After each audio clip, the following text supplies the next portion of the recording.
An 87-year-old man was humiliated for asking for water in a cafe. Then a woman spotted a faint mark on his hand. When she realized what it meant, she froze in shock and the cafe was bustling with life, the clatter of cups blending with murmurs of conversation. Amid the hum, an elderly man shuffled in, his frail frame draped in a worn coat. His eyes, though tired, carried a quiet dignity. He approached the counter, gripping it for support. "I'm sorry to bother you," he said softly, "but could I get a glass of water?" The barista barely glanced up. "Water's for paying customers," he said, her voice cold. A few patrons snickered, their eyes darting towards the old man. Embarrassment crept up his face as he lowered his gaze. Rebecca sat in her usual corner booth, her eyes locked on the scene unfolding at the counter. The barista's dismissive tone still echoed in her mind, and a simmering anger stirred beneath her calm exterior. She watched as the elderly man shuffled to a seat by the window, his hands trembling and head bowed in quiet humiliation. Her grip tightened around her coffee cup. She couldn't let this go. Rising from her seat, she approached the counter with purpose. "Excuse me," she said sharply, her voice cutting through the cafe's hum. The barista, a young man with a tired expression, barely looked up. "Yes." Rebecca crossed her arms. "That man asked for water, and you turned him away. Water is a basic human need. You couldn't spare a glass for him." The barista blinked, clearly caught off guard. "Look, ma'am, we have a policy. Water is for paying customers. I don't make the rules." Rebecca leaned in slightly, her eyes blazing. "You may not make the rules, but you decide how to treat people.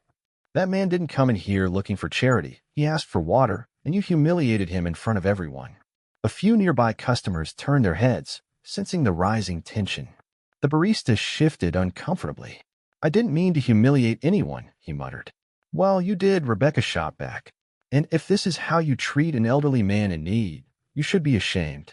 The barista glanced around, clearly feeling the weight of the attention now focused on him. "I'll bring him some water," he said quietly, reaching for a glass. "Don't bother," Rebecca said, her tone cold. "I'll do it myself." She turned on her heel and marched to the fridge, pulling out a cold bottle of water. After paying for it, she walked over to the elderly man's table. "Here," she said gently, placing the bottle in front of him. The man looked up, his tired eyes widening in surprise. "Thank you," he said, his voice barely audible. Rebecca smiled softly. "It's the least I could do." She sat down across from him, her anger giving way to a mix of concern and curiosity. "May I join you for a moment?" The man hesitated, then nodded. "Of course."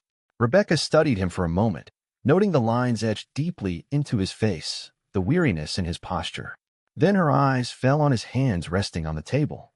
That's when she saw it, a faint mark, partially hidden beneath the cuff of his sleeve. Her heart skipped a beat. The symbol was unmistakable. It was the same one her grandmother had shown her in an old photograph, a mark of the resistance group that had saved her family during the war. She swallowed hard, her mind racing. Could it really be him? "I couldn't help but notice the mark on your hand," she said cautiously. "It looks familiar. May I ask where it's from?" The man pulled his sleeve down slightly, his expression guarded. "It's just an old mark," he replied softly. "Nothing important." Rebecca leaned forward, her voice gentle but insistent. "My grandmother used to tell me stories about a man with that mark. She said it belonged to someone who saved her family during the war. His name was Arthur Mills." The man's eyes widened slightly, and a flicker of recognition crossed his face. For a moment he said nothing, as if deciding whether to trust her. Finally he sighed. "Arthur Mills," he repeated. "Yes, that was me. But those days are long behind me now." Rebecca's breath caught. "You were part of the resistance?" Arthur nodded slowly. "We did what we could to help those in need. It wasn't easy, but it was the right thing to do." Rebecca felt a surge of emotion. "You saved my grandmother," she whispered. "Eleanor. She always spoke of you as her guardian angel." Arthur's face softened at the name. "Eleanor," he murmured. "I remember her well. She was just a child, but brave beyond her years. We managed to get her family to safety just in time." Tears welled in Rebecca's eyes. "She lived a long, happy life because of you. And now I want to help you just as you helped her." Arthur's eyes filled with gratitude, and for the first time he allowed himself to smile. "Thank you," he said quietly. It means more than you know. Rebecca sat quietly across from Arthur, her mind racing with thoughts of her grandmother's stories and the man sitting before her. Though they had shared a brief but emotional exchange, she could tell there was more to his story. Something weighed heavily on him, beyond the humiliation he had just endured. Arthur, she said gently, why don't you tell me what brought you here today? It might help to talk about it. Arthur hesitated, his eyes flickering to the window as if searching for an escape. I've been trying to keep going, he said slowly. But it's not easy when the world seems to have forgotten you. Rebecca nodded, encouraging him to continue.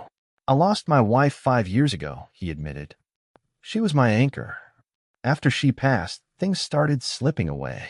First the house, then the little savings we had. His voice faltered, but he pressed on. Now I'm staying at a shelter. I come here sometimes just to feel like I'm part of the world again. The weight of his words settled between them. Rebecca felt a surge of determination. You shouldn't have to face this alone, she said firmly. Have you reached out to anyone? Family?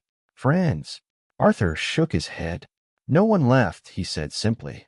Just me now. Rebecca was about to respond when the barista approached hesitantly, carrying a glass of water. Sir, I'm sorry about earlier, he mumbled, setting the glass down. It won't happen again. Arthur nodded politely, but his face remained neutral. Rebecca's gaze followed the barista as he walked away, then returned to Arthur. Do you mind if I help? She asked. I have some connections that might be useful, housing programs, veteran support services. Arthur's expression was guarded. I appreciate the offer, he said slowly, but I've learned not to get my hopes up. Rebecca leaned forward, her voice soft but resolute. You gave hope to so many people during the war, including my grandmother. Now it's time for someone to do the same for you. For a moment, Arthur said nothing, his eyes glistening with unshed tears. Then he gave a small nod. All right, he said quietly. Let's see where this goes. Rebecca smiled, relief washing over her. She pulled out her phone, determined to make calls and find immediate solutions. But just as she was about to dial, Arthur reached out and stopped her. There's something else, he said, his tone low. Something I've never told anyone. Rebecca's heart skipped a beat. What is it? Arthur glanced around, ensuring no one was listening. Back then, during the war, I wasn't just helping families escape. I was also hiding something valuable. Rebecca's brows knitted in confusion. What do you mean? Arthur took a deep breath. There was a family I couldn't save. They entrusted me with their most precious belongings before they were taken. I've carried the guilt of their loss ever since. And now I think it's time to finally make things right. Rebecca leaned in closer. Do you still have it? Whatever they gave you. Arthur nodded. It's in a safe deposit box. I've been too afraid to open it all these years. Rebecca's mind whirled with possibilities. Arthur, this could be important. Maybe even a way to honor their memory. We'll figure it out together. A flicker of hope crossed Arthur's face, but his shoulders remained heavy. I don't know if I'm ready, he admitted. Rebecca placed a reassuring hand on his. You've carried this burden long enough. Let's take it one step at a time. Arthur took a deep breath, his resolve slowly strengthening. All right, he said. Let's do it. The following morning, Rebecca picked Arthur up from the shelter, her mind buzzing with anticipation. They were headed to the bank where Arthur's safe deposit box had been stored for decades. As they drove through the bustling streets, Rebecca couldn't help but feel a mix of excitement and unease. What could be inside? Would it hold the answers Arthur needed, or would it bring more questions? When they arrived at the bank, Arthur hesitated at the door. It's been so long, he murmured, his voice heavy with doubt. Rebecca placed a reassuring hand on his arm. You're not alone this time, she said. We'll face it together. Arthur nodded and took a deep breath. They entered the bank, and after some paperwork and security checks, they were led to a private room. The bank clerk unlocked a large metal box and left them alone.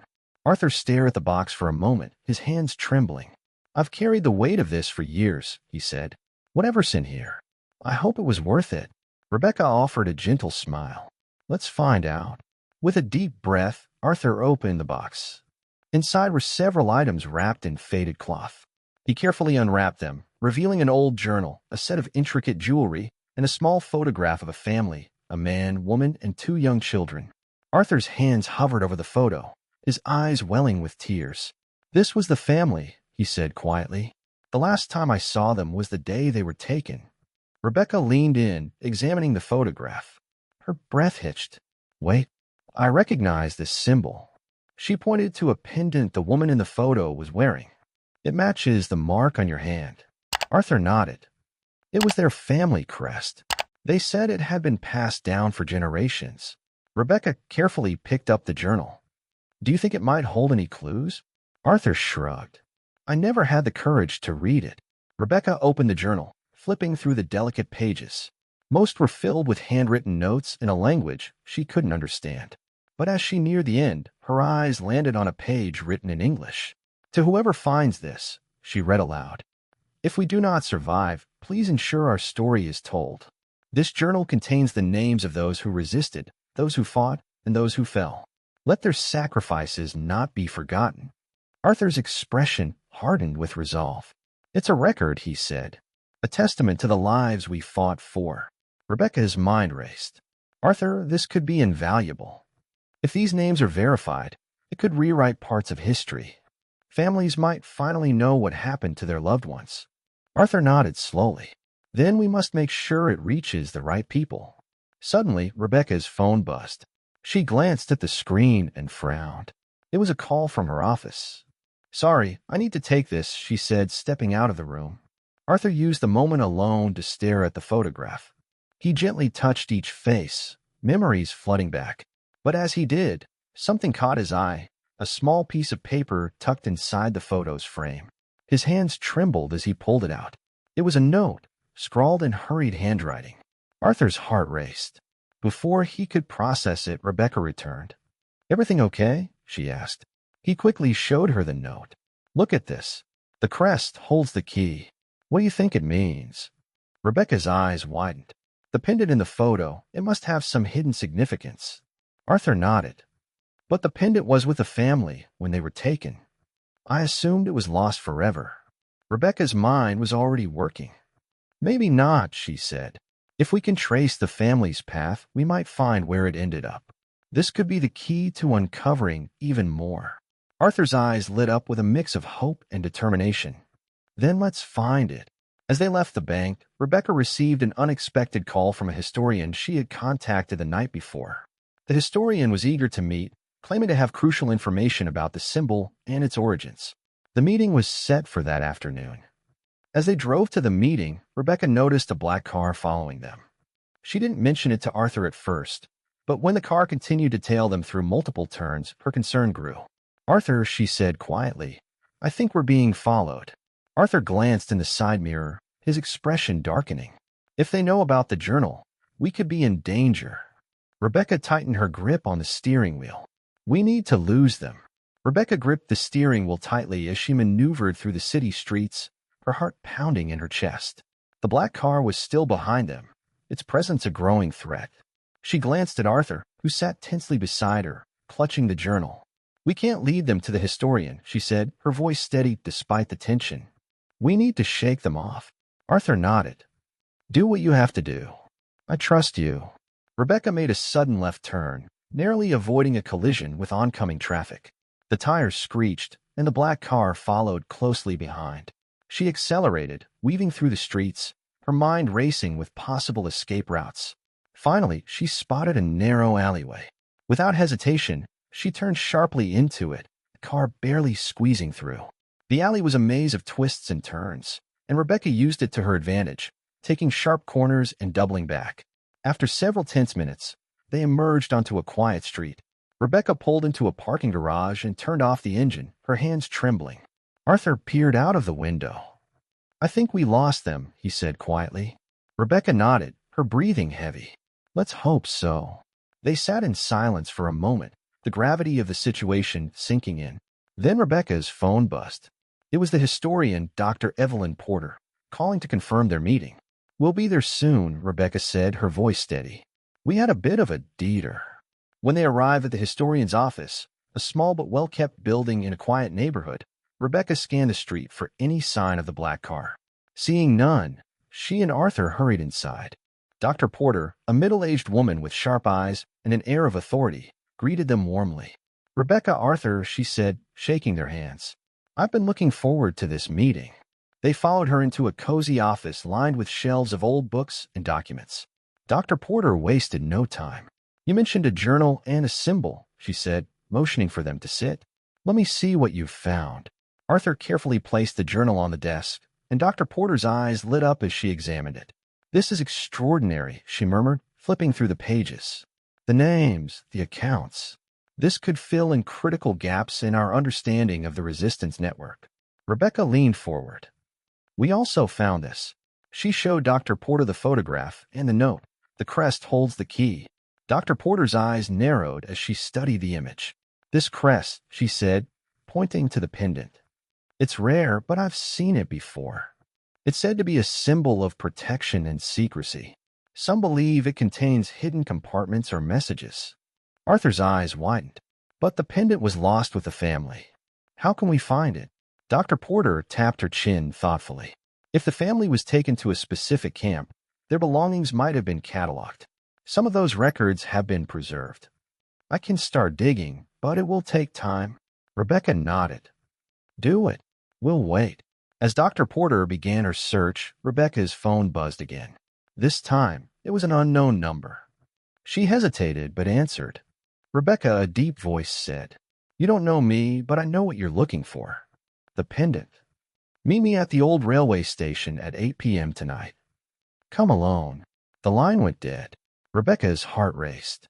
She shared the call's details with Arthur and Dr. Porter. Arthur frowned. It could be a trap.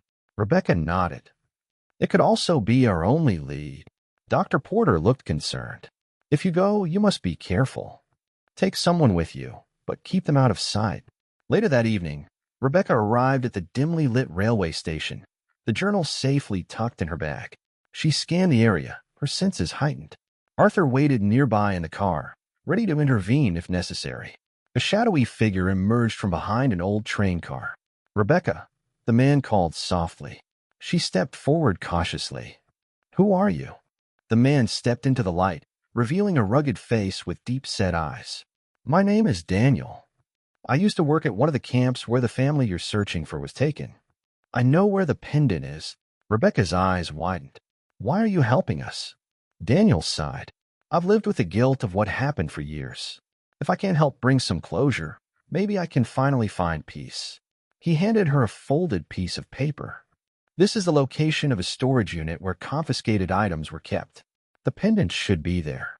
Before Rebecca could respond, the sound of screeching tires filled the air. The black car from earlier skidded into the station, its headlights cutting through the darkness. Run! Daniel shouted, shoving Rebecca toward the exit. Rebecca sprinted toward Arthur's car, clutching the paper tightly. Arthur started the engine just as the black car roared after them. They sped away, hearts pounding, with the promise of a critical lead and the danger that came with it looming over them. The tension in the car was palpable as Arthur drove through the dark streets, his knuckles white on the steering wheel. Rebecca sat beside him, clutching the piece of paper Daniel had given her. Behind them, the black car was nowhere in sight, but the sense of danger lingered. We need to get off the main roads, Arthur said, his voice low but steady. Rebecca nodded, her mind racing. Turn here, she directed, pointing to a narrow residential street. They weaved through quiet neighborhoods until they reached a small, nondescript motel. This will do for now, Rebecca said. We can regroup here and figure out our next move. Arthur parked, and they quickly checked in under an alias. Once inside the room, Rebecca unfolded the paper Daniel had given her. It listed an address for a storage facility on the outskirts of town. This must be it, she said, her voice filled with cautious hope. If the pendant is there, it could unlock everything. Arthur nodded but remained quiet. He sank into a chair, his eyes distant. What's on your mind? Rebecca asked, sitting across from him. Arthur sighed deeply. It's just, I've spent so many years running from the past, burying it.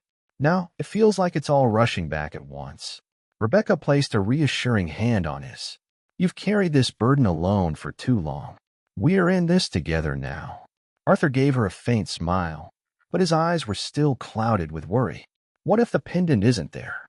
Or worse, what if it doesn't hold the answers we're hoping for? Rebecca leaned forward. Then we keep looking. But we won't know unless we try. The next morning, They set out for the storage facility. The drive was tense, both of them on high alert for any signs of the black car. But the journey was uneventful, and soon they arrived at the facility, a sprawling complex of identical metal units.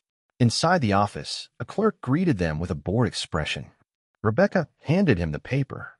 "We're here to access this unit." The clerk raised an eyebrow, but didn't ask questions. He led them down a long corridor and stopped in front of a unit marked number 117. "Here you go," he said, unlocking the door and stepping aside. Rebecca and Arthur exchanged a glance before stepping inside. The air was stale, and the space was filled with dusty boxes and old furniture. They began searching methodically, opening boxes and sorting through their contents. After what felt like hours, Arthur suddenly froze. "Rebecca," he said, his voice barely above a whisper. She turned to see him holding a small wooden box, its surface intricately carved with the same symbol as the pendant. "This must be it," Arthur said, his hands trembling as he opened the box. Inside, nestled in a bed of velvet, was the pendant. It gleamed faintly in the dim light, its intricate design captivating. Rebecca carefully picked it up, turning it over in her hands. "It's beautiful," she murmured. But then she noticed something odd. There was a small latch on the back. "It's a compartment," she said, her pulse quickening. Just like Dr. Porter suspected. With a delicate touch, she opened the latch. Inside was a tiny folded piece of parchment, its edges worn with age. Arthur leaned in as Rebecca unfolded it. The parchment contained a series of names, locations, and dates, information that could potentially trace the movements of the resistance network and the families they saved. "This is it," Arthur whispered, tears streaming down his face. "This is the key to everything." Rebecca placed a hand on his shoulder. "We'll take this to Dr. Porter. She'll know how to handle it." Just as they were about to leave, the sound of footsteps echoed outside the unit. Rebecca quickly closed the pendant's compartment and slipped it into her bag. Arthur tensed, his eyes darting toward the door. The footsteps stopped, and a shadow loomed at the entrance. "Rebecca," a voice called. It was Daniel. She exhaled in relief and stepped forward. "Daniel, what are you doing here?" He entered cautiously, his face serious. "I came to warn you. The people in that black car, they're not just after the journal. They know about the pendant now, and they'll stop at nothing to get it." Arthur's face hardened. "Why? What do they want with it?" Daniel hesitated. "It's more than a historical artifact. It's a key, literally. There's a hidden vault where the resistance stored crucial documents, and the pendant is the only way to open it." Rebecca's eyes widened. "A vault? Where?" Daniel shook his head. "I don't know the exact location, but they do. That's why they're so desperate to get their hands on it." Arthur stood, his resolve firm. "Then we have to get there first." Before they could plan their next move, the sound of engines roaring outside sent a chill through the room. The black car had found them. "Time to go," Rebecca said, grabbing the pendant and the journal. They raced out the back of the facility, hearts pounding, as the sound of footsteps closed in behind them. Rebecca, Arthur, and Daniel sprinted through the maze of storage units, their breaths coming in sharp gasps. The black car's occupants were close, their shouts and heavy footsteps echoing in the narrow corridors. "This way," Daniel whispered urgently, leading them toward a side exit. They burst out into the open, the early morning sun casting long shadows across the lot. Arthur lagged behind, his age and fatigue catching up with him. Rebecca quickly looped an arm around his, helping him keep pace. "We're almost there," she said, her voice steady despite the adrenaline coursing through her veins. Daniel motioned toward a utility truck parked near the facility's fence. "That's our ride," he said. "It's unlocked. Get in." Rebecca helped Arthur into the passenger seat while Daniel jumped behind the wheel. She climbed into the back, keeping low as the truck roared to life. They sped away, the black car emerging from the facility just moments later, its tires screeching as it gave chase. The streets were empty, but the tension was thick. Daniel took sharp turns, trying to lose their pursuers, but the black car stayed close, its engine growling like a predator closing in on its prey. "They're not giving up," Rebecca muttered, glancing through the rear window. Arthur, still clutching the journal, turned to her. "We can't let them get this," he said firmly. "No matter what happens." Rebecca nodded, her resolve hardening. "We won't." Suddenly, Daniel veered onto a dirt road leading into a dense forest. The truck jolted and bounced over the uneven terrain, but but it gave them some distance. "There's a clearing up ahead," Daniel said. "We can make a stand there if we have to." Rebecca didn't like the sound of it, but she knew they had few options. The black car wouldn't stop until they got what they wanted. They reached the clearing and quickly abandoned the truck, taking cover behind large rocks and trees. The black car skidded to a stop at the edge of the clearing, and 4 men stepped out, each armed and determined. "Hand over the pendant and the journal," one of them demanded, his voice cold and authoritative. "No one has to get hurt." Arthur stood tall, his frail frame belying the strength in his voice. "You don't understand what you're dealing with," he said. "This isn't just about history.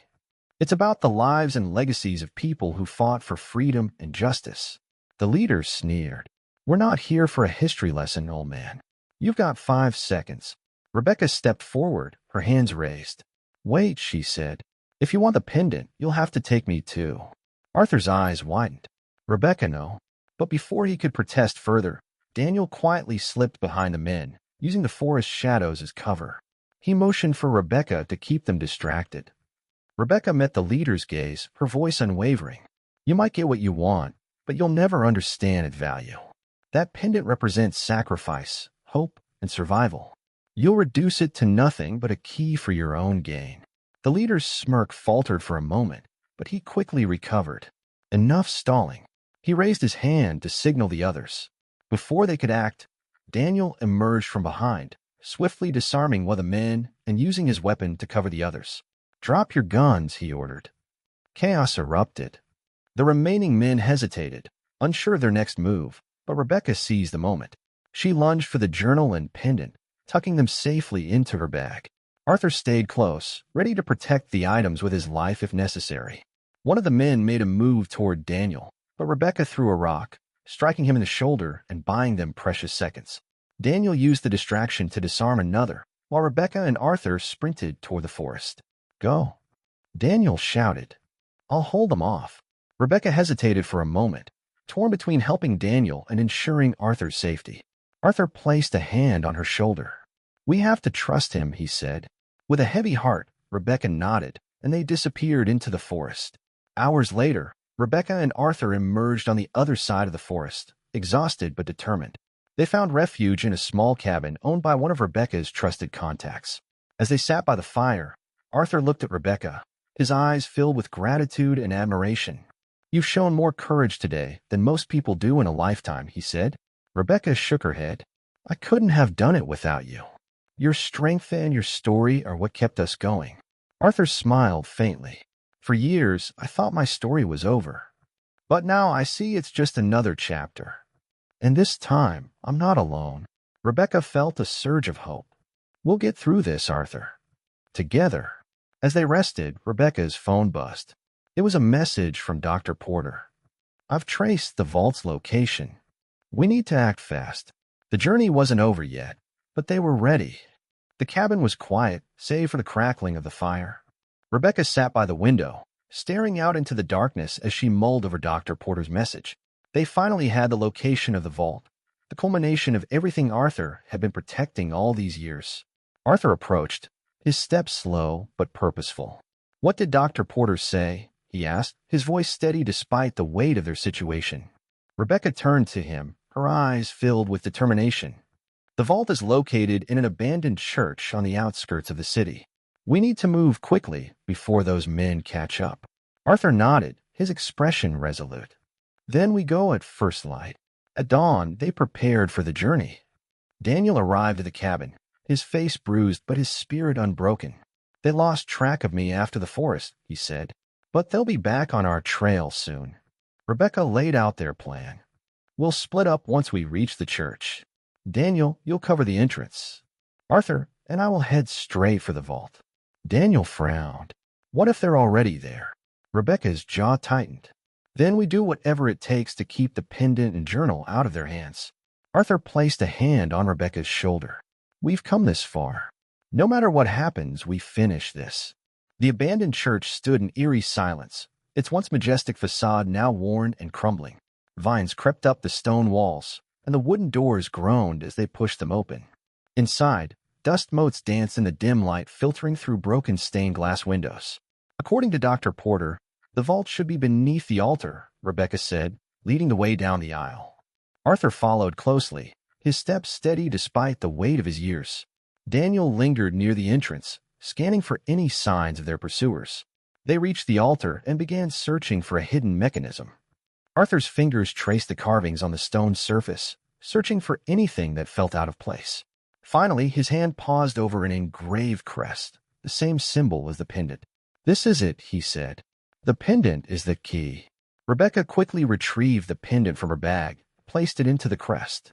With a soft click, the altar shifted, revealing a hidden staircase leading into the darkness below. "Let's move," Rebecca said, her voice low but urgent. They descended into the vault, the air growing colder with each step. At the bottom, they found a small chamber filled with shelves of old documents, artifacts, and a single locked chest. Arthur's eyes widened as he took in the sight. "It's all here," he whispered. Rebecca approached the chest and noticed an inscription on its lid, in memory of those who sacrificed everything. She turned to Arthur. "This is what you've been protecting." Arthur nodded, his voice thick with emotion. "These are the stories that must never be forgotten." Just as they began collecting the documents, a loud crash echoed from above. Daniel's voice called out, "They're here. Get ready." Rebecca and Arthur exchanged a tense glance. "We need to secure these and get out," she said. But before they could act, footsteps thundered down the staircase. The leader of the group, flanked by two men, appeared in the doorway, their weapons drawn. "Hand it over," the leader demanded, his eyes cold and calculating. "You've done all the hard work. Now it's time for us to finish it." Rebecca stepped forward, standing protectively in front of Arthur. "You don't understand what you're dealing with," she said. "This isn't just about history. It's about honoring the lives that were lost." The leader smirked. "Spare me the lecture. We want the documents and the pendant." Arthur, his voice steady despite the danger, spoke up. "You'll have to go through us first." Daniel appeared behind the men, his weapon raised. "Drop your guns," he ordered. The leader sneered but complied, signaling his men to do the same. "You think this ends here," he said. "You can't protect the truth forever." Rebecca didn't flinch. "We don't have to protect it forever, just long enough to make sure it sees the light of day." With the men subdued, Daniel secured their weapons while Rebecca and Arthur gathered the documents. The group then ascended the staircase, leaving the vault behind. As they reached the surface, sirens wailed in the distance. Rebecca had called in a tip to Dr. Porter, who alerted the authorities. The wail of approaching sirens grew louder, sending the menacing group into a panic. Their leader glanced around, his calm facade cracking. "You think the police will save you?" he spat, his voice filled with contempt. Rebecca didn't respond. Her focus was on Arthur, who clutched the journal tightly as they made their way out of the church. Daniel stayed close behind, keeping their captives at bay. Just as they reached the front doors, the black car screeched to a halt outside, cutting off their exit. Another group of men stepped out, all armed and ready. "We don't have time for this," Daniel muttered, pulling Rebecca and Arthur behind the crumbling pillars for cover. The leader of the group smirked, his confidence returning as reinforcements arrived. "Give us the pendant and the journal, and we'll let you walk away," he said, his tone dangerously calm. Rebecca shook her head. "You'll have to take them from us." Tension crackled in the air as both sides prepared for a fight. The men from the black car spread out, their weapons trained on Rebecca's group. The situation seemed hopeless, but Rebecca's mind raced, searching for a way out. Suddenly, Arthur stepped forward, his voice calm but commanding. "Enough," he shouted, holding up the journal. "You want this? You want the truth." The men hesitated, surprised by the sudden outburst. Arthur continued, his eyes burning with resolve. "This journal holds the names and stories of people who sacrificed everything for freedom. If you think you can silence those voices, you're wrong." He opened the journal and held it high. "I'll destroy it before I let you take it." Rebecca's heart pounded. She knew Arthur's threat was real, but she also knew they couldn't lose the journal. The leader's eyes narrowed. "You wouldn't dare." Arthur's hand hovered over a nearby flame, ready to drop the fragile pages into the fire. "Try me," he said, his voice unwavering. Before the leader could respond, the sound of doors slamming and shouts filled the air. Police officers poured into the churchyard, their weapons drawn. "Freeze!" An officer shouted. "Drop your weapons and put your hands up." The men from the black car hesitated but eventually complied, their faces twisted in frustration. Rebecca felt a wave of relief as the officers moved in, securing the scene. She turned to Arthur, who still held the journal protectively. "You did it," she said softly. Arthur smiled faintly, his eyes shining with a mix of exhaustion and triumph. "We did it." As the officers led the captives away, Dr. Porter arrived, her face flushed with urgency. She approached Rebecca and Arthur, her eyes widening as she saw the pendant and journal. "This is even more than I imagined," she said, her voice filled with awe. "These documents will change everything." But before they could celebrate, one of the officers approached. "We found something in their car," he said, holding up a sealed envelope. Rebecca took the envelope and carefully opened it. Inside was a map, marked with several locations. One of them matched the church, but the others were scattered across the region. "It's a network," she murmured. "There could be more vaults." Dr. Porter's eyes lit up. "If that's true, we're only at the beginning of uncovering a much larger story." Arthur nodded slowly. "Then we keep going. We owe it to those who came before us." With the immediate danger neutralized, Rebecca, Arthur, and Daniel stood together, the weight of their victory sinking in. The journal and pendant were now safe, and the truth they held was finally ready to be shared with the world. As they left the church, the morning sun broke through the clouds, casting a warm glow over the scene. It felt like a sign, a reminder that even in the darkest times, light could prevail. The weeks that followed were a whirlwind of activity. Dr. Porter and her team worked tirelessly to catalog and analyze the documents from the vault, uncovering stories of bravery, sacrifice, and resilience. The journal's contents made headlines, sparking a renewed interest in the Resistance's efforts and the lives it saved.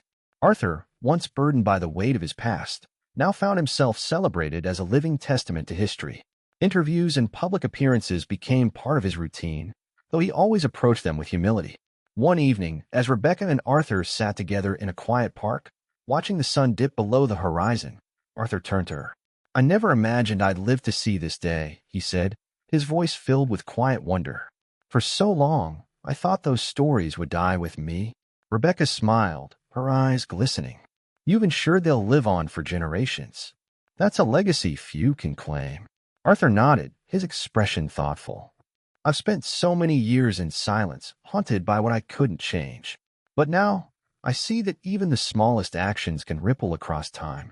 Rebecca placed a hand on his. "You've shown the world the power of courage and compassion. And you've reminded me of the importance of fighting for what's right, no matter the cost." They sat in comfortable silence for a while, the weight of their journey finally lifting. In the days that followed, the story continued to unfold. The map found in the black car led to additional vaults, each one revealing more pieces of the Resistance's legacy. Rebecca remained deeply involved, working alongside Dr. Porter to ensure the truth was brought to light. As for Arthur, he chose to step back from the spotlight, content to see the fruits of his labor from a distance. Yet, he stayed in close contact with Rebecca, their bond unbreakable after all they had endured together. One day, he handed her the pendant. "This belongs to you now," he said. "You've earned the right to carry it forward." Rebecca accepted it with reverence, promising to honor its legacy. Months later, a small gathering took place at the newly established Resistance Memorial Center, a tribute to those who had fought and sacrificed during the war. Among the exhibits was the pendant, displayed alongside Arthur's journal and other artifacts recovered from the vaults. Arthur stood quietly in the corner, watching his families move through the exhibits, some finding the names of their ancestors for the first time. Rebecca joined him, a proud smile on her face. "They'll never be forgotten," she said softly. Arthur nodded, his eyes misty. "Their voices will echo through history." A young girl approached the exhibit, her wide eyes fixed on the pendant. She turned to her parents and whispered, "They were heroes, weren't they?" Arthur overheard and smiled. "Yes," he said quietly, "they were." As the girl gazed at him with curiosity, the weight of his life's mission lifted. The next generation would carry the torch, ensuring that the stories of the past continued to inspire hope and courage for years to come.